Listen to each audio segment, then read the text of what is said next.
Mike AD, and welcome to the Burning Hammer Awards 2.0, where we bring you the best and worst of 2021.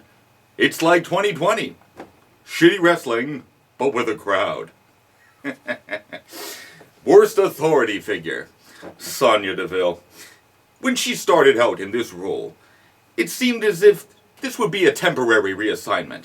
But this, as 1 year turned into 2, it seemed the two-headed monstrosity of her and Adam Pearce would become a permanent fixture.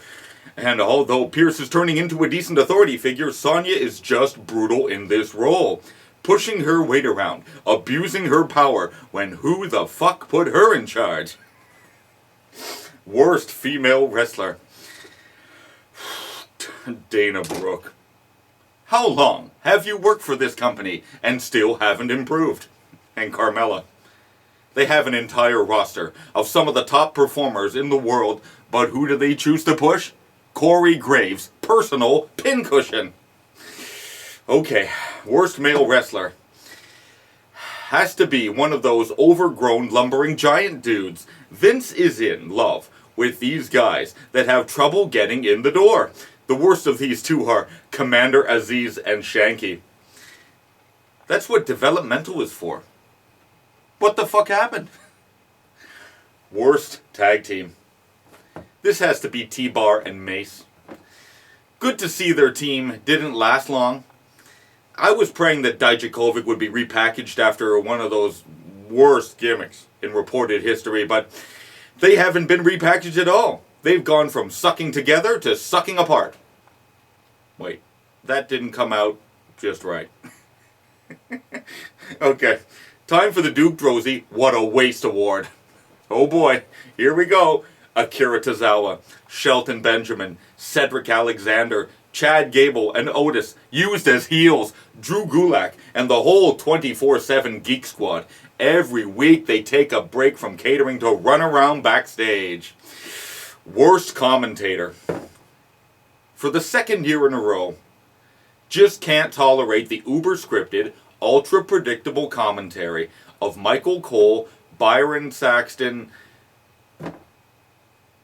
somebody, and those other two. I swear, there's a factory out there where they punch these clones out like Tootsie Rolls. Second place goes out to those two guys who temporarily took over, only to quit after a few months. Let's be honest, if I had that old man yelling in my ear, I'd tap out too. Worst on promos. T-Bar and Mace? Did you hear that shit? I won't repeat it. These guys are worse than Ryback, and that is hard to do.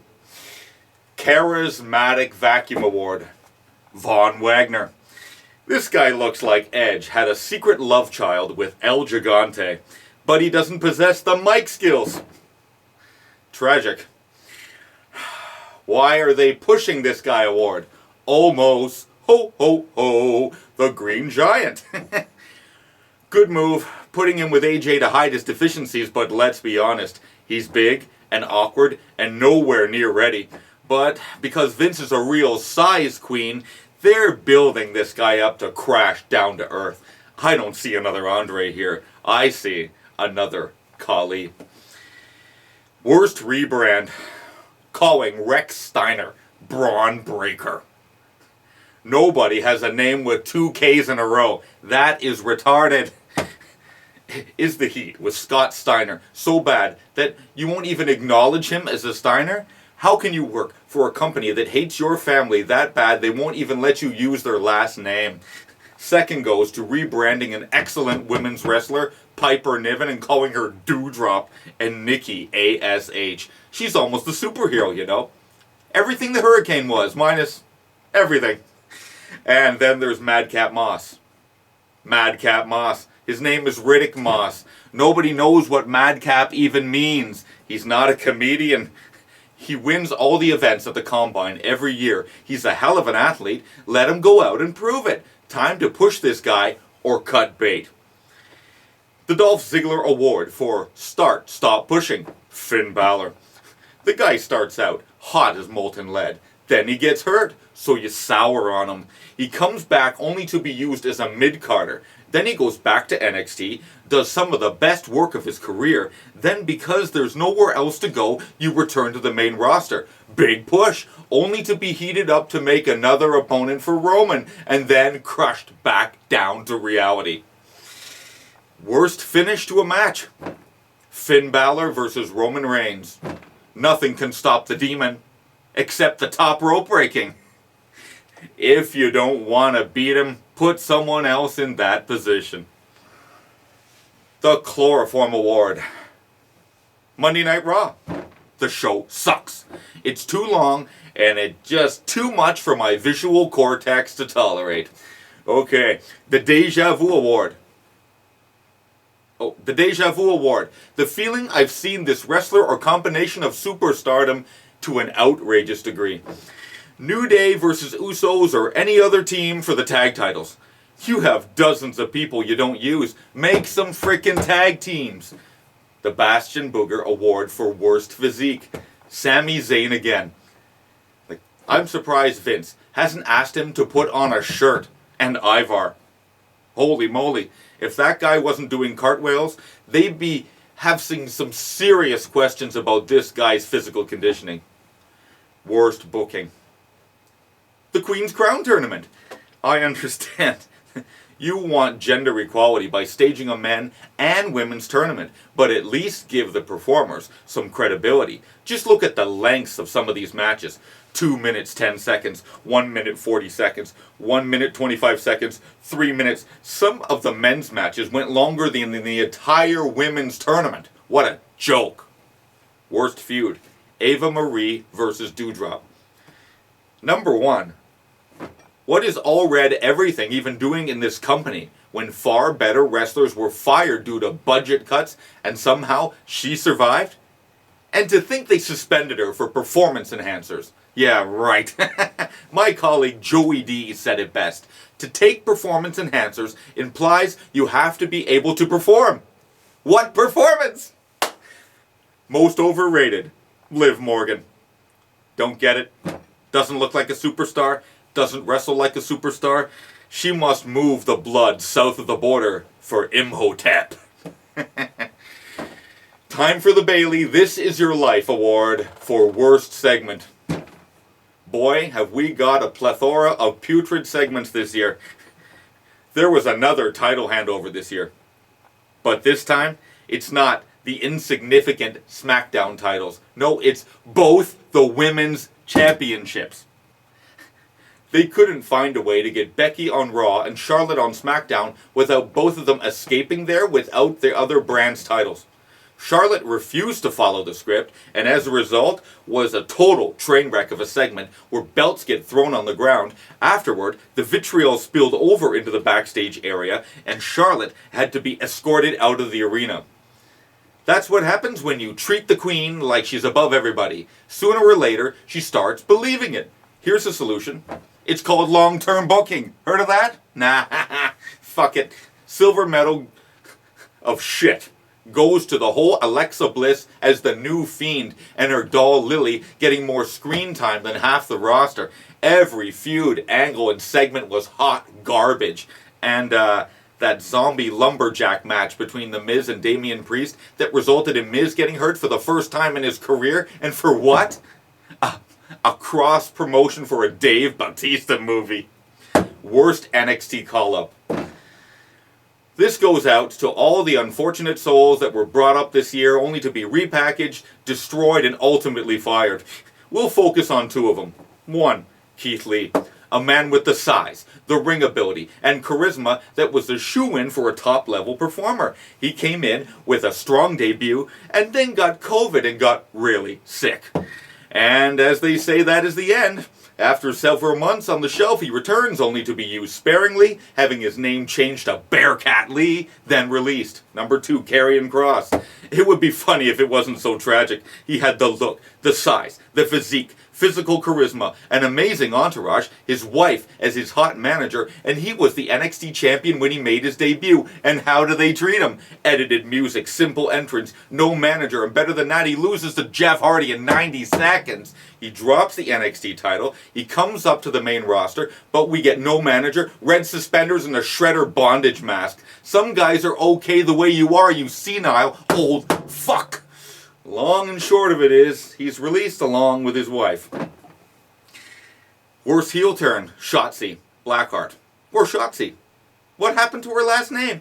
Anyhow, in what I can only define as a train wreck of a segment, she starts as a babyface, loses to Charlotte, then turns heel all in one match. Confused? So am I. Worst face turn. We got slim pickings here. Pete Dunne, maybe? Seemed like maybe a few weeks ago he was a miserable ass kicker, and now he's a good guy because he's black and gold. Blood from a Stone Award. Continuing to go back to Goldberg as a draw. Want to know why the new guys aren't over? You're still trying to push the Hindenburg as a main event when his time is long past. And let's face it, in today's WWE, you have to be able to work when you're booked in a top position. Maybe he should have been booked in the Queen's Crown Tournament. Worst gimmick. Alexa Bliss as the Fiend. She plays a sinister character, very convincingly, but is anyone convinced that a 90-pound woman can make people vomit tar, animate dolls, and make scaffold collapse? Once the empty arena era came to a close, no self-respecting wrestling fan believes she's the second coming of Papa Shango. Worst faction. Tian Sha. What the hell is this entourage supposed to be? A woman with a sword, a guy in a suit, and a zombie in a chair. Just didn't go anywhere. And hit row? Can somebody please explain to me what's so amazing about these 4 rappers? Just mindless braggadocio from 4 supposed superstars, and only one of them can wrestle. Vince Russo. Shitty title switch award. Not even close.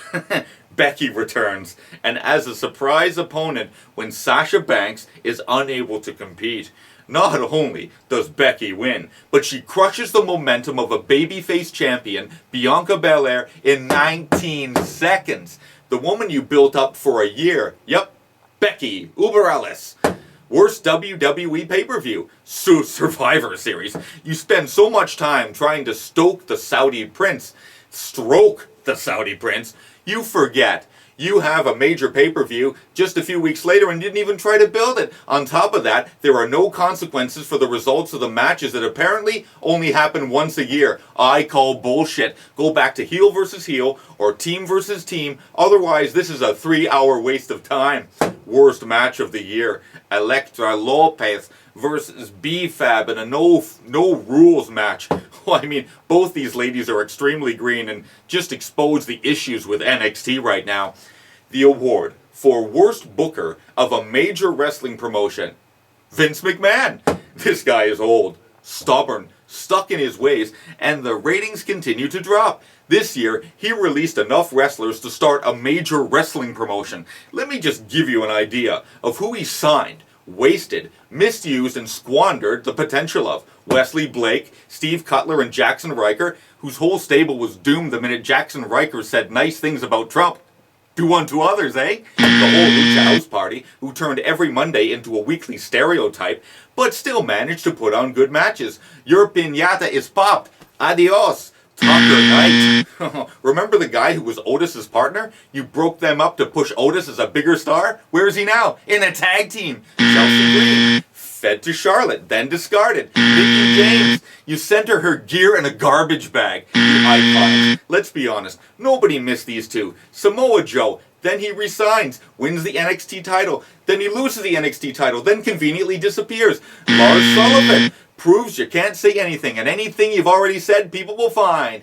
Then they did find that misogynistic, homophobic nonsense, and he's history. Andrade, dumb. The guy's a superstar. Ruby Riott, all well. Ava Marie still worked for this company. Lana and Rusev, Possibly the best foreign monster heel and manager they've had in a long time. What do? Waste the potential to make Rusev into a superstar and put his wife in a thong. Buddy Murphy, never saw one bad match. Aleister Black, just an epic waste of talent. Bray Wyatt, one of the most intriguing characters in recent history and a huge merch seller. Braun Strowman, a guy they screwed up big time because they were obsessed with Roman Reigns. Tony Nese's abs. Killian Dane, an amazing big man who strangled the entire Undisputed Era, and to think they wanted Adam Cole to cut his hair, change his name, and become a manager. Is this company fucked? No comment. Bronson Reed, Mercedes Martinez, Ember Moon, Nia Jax, good decision, 5 years too late. Maya Yim, Shane Thorne, Tegan Knox, who blew out both knees for this company. The whole Hitbo stable, they get called up, and within a month they're fired. John Morrison, wasted in a comedy gimmick. Jeff Hardy, Toni Storm, who got so sick of her misuse she asked to go back to Australia, and that's a prison. The list goes on. How do I fuck up? Let me count the ways. Budget cutbacks? Really? You made more money than any year in history of the company, and you let these people go during a pandemic. One of the best heels in this company has to be Nick Khan. Attention, Elias is missing. Once rumored to get a new gimmick, but he looked too similar to the guy who fucked his daughter. So I guess WWE stands for We Won't See Elias for a long time. Now for the best authority figure. Because William Regal's balls have been cut off, I nominate Adam Pearce. He's growing on me as a legit authority figure. I certainly hope he doesn't do a heel turn because we're sick of heel authority figures abusing their power to get heat. It seems like that's the only currency in WWE these days. Best non-wrestler, Paul Heyman. This guy should be a Hollywood actor. He's that good at his job. Best female wrestler. Here's the problem. Bayley, hurt. Bianca. They built her up. She won the Royal Rumble. She wins the SmackDown Women's title. Then inexplicably cut her ovaries off in August. Becky Lynch. She was missing for 15 months. So you've got Sasha and Charlotte who both took time off. So we picked someone who every year for the last 3 years has lit up in every match, and she's been in it. And I have no idea why she's not on the main roster. That's Io Shirai. Best male wrestler, Roman Reigns. Nobody else is booked strong enough and consistently enough to be deemed such. Second goes to Bobby Lashley, who had the best year of his career and improved drastically on the mic. And Big E, who's done very well in his first run with the WWE Championship, considering he's still weighted down by the New Day Albatross. And McIntyre, a guy who does the best that he can with what he's given, and that's playing second fiddle and threatening everybody with Excalibur. Best tag team. RK Bro. There's been teams that have been together for years, like the Street Profits, the Viking Raiders, but this team, from its fragile genesis, has been some of the best TV this year, with Riddle, the stoner, and Randy playing the straight shooter, who slowly warms up to him, and they eventually win the tag titles. You know they're going to break them up, but when they do, it's going to mean something because they put the time into this one. Most improved, Mansoor. Who could have thought this charismatic citizen of Riyadh would become anything? And he took to it fast, and he's improved rapidly. So far, he's the only superstar who hasn't lost in his hometown. If he ever took the loss, we're talking full-on jihad. Okay. Worst commentator. Not worst commentator. Best commentator. I mean everybody not trained by the WWE system to be a prototypical commentator is a breath of fresh air. This year, it's Pat McAfee. This guy has been the highlight for his color commentary on SmackDown. He comes across as a fan, as someone who is genuinely excited. What's wrong with that? Not someone going through the motions and trying hard as possible to fade into the background. Best physique, Bobby Lashley. The guy is a poster boy for the positive effects of testosterone. What a freak. Best entrance music. I think they changed or fired everybody with a good theme, so the jury's still out on this one. Best entrance. Shinsuke Nakamura with the guitar entourage of Rick Boogs. Just one suggestion, intonate your fucking guitar. Brutal. Okay, best on promos. Although Roman has made amazing strides, from suffering succotash to king of the hill, Edge is still the master of the cerebral, believable promo. In the age of a room full of interns being entrusted to write inane promos or making top stars recite unbelievable dialogue verbatim, Edge is just a great when it comes to unscripted, unhinged promo that's grounded in real life. Why aren't they pushing this guy award? Ricochet, one of the best high flyers in the world. Cesaro, people have been asking for this guy to get a huge push, but let's face it, it's never coming. The Viking Raiders. That team is an unstoppable force of nature, but they're in the back eating turkey legs. They're killers! Why aren't these people on the main roster? LA Knight, everything they want in a superstar. Why does he continue to languish in developmental? Walter, he's everything Vince likes. Where is he? Fabian Eichner, have you seen this guy? Phenomenal. Io Shirai, Cameron Grimes, Tommaso Ciampa, Dakota Kai, Raquel Gonzalez, Dexter Lumis, grizzled young veterans, MSK, Kushida. Get these people up onto the main roster immediately. Best charisma, Roman Reigns. Is there anybody now with the stature and the swagger this guy has? Didn't think so. Best rebrand. After Baron Corbin loses his crown, he goes into a pathetic death spiral, losing his investments, cars, house, marriage, child custody. Seeing the guy going all in on this gimmick was satisfying to watch, especially since I despise Baron Corbin so bloody much. I'll admit, he did an impeccable job at the early stages of this gimmick. His half-grown hair, wearing the same shirt for 3 weeks straight. I thought his depiction of a man with a deteriorating mental state was a fresh coat of paint, and they could have used it to get him over as a sympathetic babyface, but nah. A few weeks later, they somehow strike it rich in a casino, he gets all his money back, he gains a sidekick, and a brand new happy gimmick, which honestly has been cringe. Best faction? Bloodline. Nobody else is even close. They have the belts, they have the top matches. No other factions exist outside of Toxic Attraction and Legado del Fantasma. Best booking. Heyman, friend or foe? There is no second place. Best feud. In an age where they start feuds on a whim and quickly end angles without explanation, the rivalry between Roman Reigns, Brock Lesnar, and deciding what role Paul Heyman will play in the outcome has been some of the best TV in months.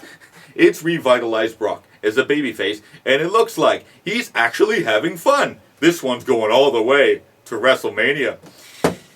Most underrated, Sheamus.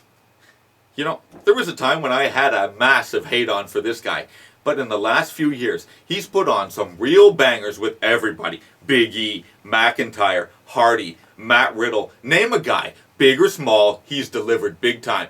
Best wrestling podcast, Mike AD, Burning Hammer Award Show, suck it. Best NXT call-up, are you kidding me? Next, best heel turn. This goes to Vince McMahon for firing Triple H, taking over NXT, and destroying everything that made it great. You raid the talent roster, then you do nothing with said talent, then you release said talent, and you go get more talent. That brand was based on good wrestling and being WWE's version of an indie promotion. So Vince, you release the entire roster, you replace it with big green behemoths, hoping you'll find a superstar that way when you had pre-made superstars ready to use. It only took a few years, but Triple H had enough of the abuse and had a cardiac incident. Great job, Vince. Hope you're happy, you prick. Best face turn, Brock Lesnar. I guess he switches to babyface by default, but wow, has his face turn refreshed Brock, who appears to be having a lot of fun, and he's getting a great reaction. Best title switch, Ilya Dragunov tapping out and ending the 800-plus day reign of Walter as NXT UK champion at TakeOver 36. Just a tremendous match. Big E calling his shot and cashing in on Bobby Lashley to win the WWE Championship? Just pales by comparison.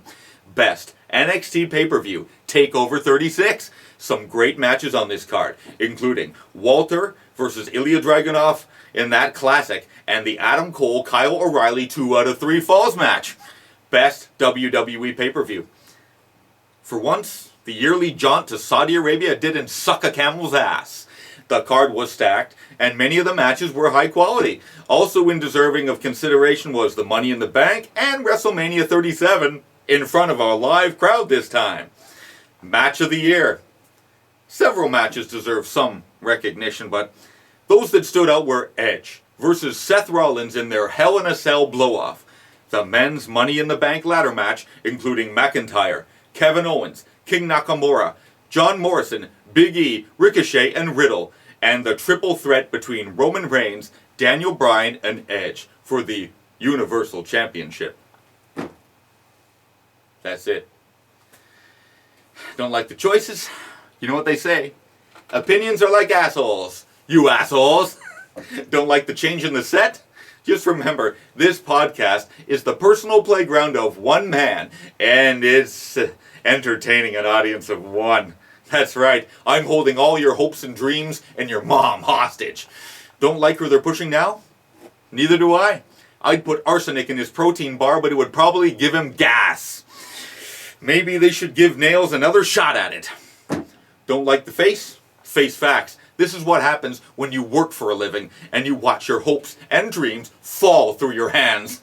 It takes a toll on your external contiguous integument. Where's the suit? Sold it because nobody signed up to my channel. Where's the alcohol? I drank it all watching Raw. Don't like the low video quality, 90s era bells and whistles, diminishing quality of the punchlines, and lazy aesthetic changes? Let me set the record straight. This is the best award show on the internet. All those other shows don't know it yet. I don't need bells and whistles to get my point across. In a few years, this will be the standard. Until then, I'll just pretend to be 6'4" and 280 pounds and I'll get over. Don't like the budget cuts? There's more to come. Pretty soon the roster is going to contain Roman Reigns, a few Samoan family members, Becky Lynch, and Charlotte Flair, each wrestling 7 times for the Intercontinental Universal WWE Intergender Championship. You know, I might sound a little curmudgeon-y, but you know, being locked down for 24 months with no end in sight, wear your mask, don't wear your mask. That mask is ineffective, but wear it anyway. Shut down your business, open your business, shut down your business. Lose your livelihood when public officials promoting lockdowns are in no threat of losing theirs. You need a vaccination.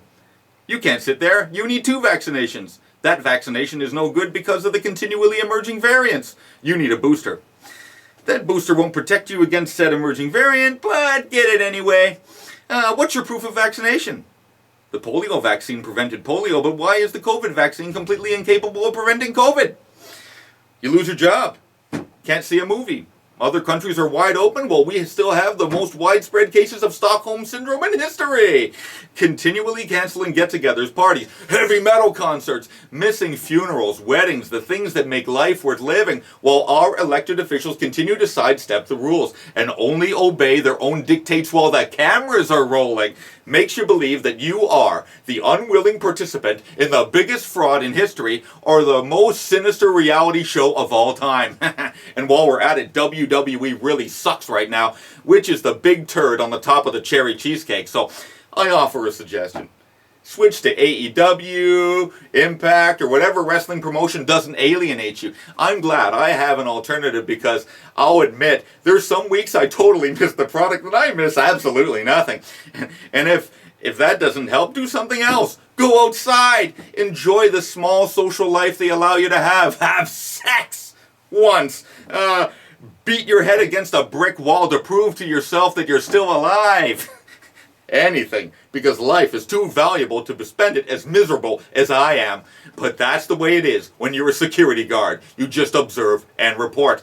I've got the finger on the pulse of the nation, and the nation's pissed off. So until next year, when I buff up the hammers, tie nooses, and give the entire product a perverse beating, remember, nothing is going to change until Vince dies. See ya next year.